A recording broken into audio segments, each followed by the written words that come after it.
நீதிமன்றத்தில் ஆஜரான வடிவேலு. என்ன நடந்தது? பஞ்சாயத்து பெருசா போகுதே. வடிவேலு இப்போதுதான் அனைத்து பிரச்சினைகளும் முடிவடைந்ததை அடுத்து மீண்டும் படங்களில் நடிக்க ஆரம்பித்திருக்கிறார்.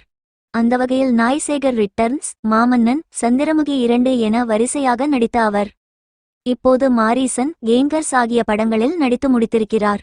இதற்கிடையே வடிவேலுவுக்கும் சிங்கமுத்துவுக்கும் இடையே கடந்த சில வருடங்களாகவே மோதல் போக்கு நிலவி வருகிறது. பல பேட்டிகளில் வடிவேலுவை சிங்கமுத்து சகட்டுமேனிக்கு விளாசி வருவது குறிப்பிடத்தக்கது. ஆனால் வடிவேலுவோ பெரிதாக ரியாக்ட் எதுவும் செய்து கொண்டதில்லை. ஆனால் சிங்கமுத்து தொடர்ந்து அப்படி பேசி வந்ததால் வடிவேலு சென்னை உயர்நீதிமன்றத்தில் சிங்கமுத்து மீது அவதூறு வழக்கு தொடர்ந்தார். மேலும் தன்னுடைய மனுவில் சிங்கமுத்து தொடர்ந்து தன்னை பற்றி அவதூறாக பேசி வருகிறார், எனவே அவர் தனக்கு 5 கோடி ரூபாய் இழப்பீடு வழங்க வேண்டும் என்றும் குறிப்பிட்டிருந்தார். இந்நிலையில் இந்த வழக்கு விசாரணை இன்று வந்தது. அதனையொட்டி சென்னை உயர் நீதிமன்ற வளாகத்தில் இருக்கும் மாஸ்டர் நீதிமன்றத்தில் சாட்சியம் அளிப்பதற்காக வடிவேலு ஆஜரானார்.